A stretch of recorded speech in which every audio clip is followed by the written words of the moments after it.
एक घने जंगल में एक बहुत ही खूबसूरत तोता रहता था। वो अपनी रंगीन परों और मीठी आवाज के लिए पूरे जंगल में मशहूर था। एक दिन एक बेरहम शिकारी की नजर उस पर पड़ी। उसने जाल बिछाया और उस मासूम तोते को पकड़ लिया। शिकारी उसे शहर ले गया और उसे लोहे के एक मजबूत पिंजरे में कैद करके अपने घर के बरामदे में लटका दिया। तोता, जो पहले नीले आसमान की वुसअतों में उड़ता था, अब एक छोटी सी पिंजरे में कैद होकर रह गया। वो अपनी आज़ादी छिन जाने पर बहुत उदास रहता था और उसने खाना पीना भी बिल्कुल छोड़ दिया था। वो सारा दिन खामोशी से पिंजरे की सलाखों से बाहर देखता रहता और अपने पुराने दोस्तों और जंगल की हरियाली को याद करके आही भरता था। इसी घर के एक कोने में एक नन्हा सा चूहा भी रहता था। वो रोजाना तोते को देखता कि वो कितना गमगीन है। एक रात जब पूरे घर में खामोशी छा गई और सब लोग सो गए, तो चूहा हिम्मत करके तोते के पिंजरे के करीब पहुंचा। उसने देखा कि तोते की आंखों में आंसू हैं। चूहे ने पूछा, ए दोस्त, तुम इतने उदास क्यों हो? क्या तुम यहाँ खुश नहीं हो?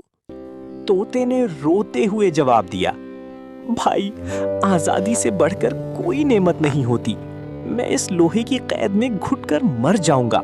मुझे बस एक बार फिर से आजाद उड़ना है। चूहे को अपने दोस्त की हालत देखकर बहुत दुख हुआ और उसने उसी वक्त फैसला कर लिया कि वो उसे आजाद करवाकर ही दम लेगा। चूहे ने अपने नन्हे लेकिन इंतहाई तेज दांतों से पिंजरे की सख्त लोहे की तारों को कुतरना शुरू कर दिया। ये काम बहुत मुश्किल था और लोहा काफी सख्त था, लेकिन चूहे ने हिम्मत नहीं हारी। वो मुसलसल कई घंटों तक मेहनत करता रहा। उसके जबड़े थक गए थे, लेकिन उसका इरादा पक्का था। आहिस्ता आहिस्ता पिंजरे की 2 तारें कट गईं और वहां एक बड़ा सुराख बन गया। चूहे ने हाँफते हुए कहा, दोस्त, रास्ता बन गया है, जल्दी से बाहर निकल आओ। तोते की खुशी की कोई इंतहा न रही। वो बड़ी एहतियात से उस सुराख से बाहर निकला और पहली बार उसे सुकून का सांस मिला। उसने चूहे की तरफ देखा और बड़े मान से कहा, तुमने आज साबित कर दिया कि एक सच्चा दोस्त वही है जो मुश्किल वक्त में काम आए। मैं तुम्हारा ये एहसान कभी नहीं भूलूंगा। सुबह की पहली किरण निकलने से पहले ही तोते ने अपने पर फैलाए और एक लंबी उड़ान भरकर आजाद आसमान की तरफ रवाना हो गया। चूहा नीचे खड़ा मुस्कुरा रहा था, क्योंकि उसे एक कैदी दोस्त को जिंदगी देने का दिली सुकून मिल चुका था।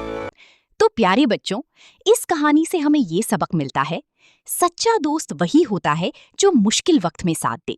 हमें हमेशा दूसरों की मदद करनी चाहिए, क्योंकि छोटा सा दोस्त भी बड़ी मुश्किल आसान कर सकता है। आजादी दुनिया की सबसे बड़ी नेमत है। अगर आपको ये कहानी अच्छी लगी तो हमारे चैनल उर्दू टेल्स किड्स को सब्सक्राइब जरूर करें, वीडियो को लाइक और शेयर करें।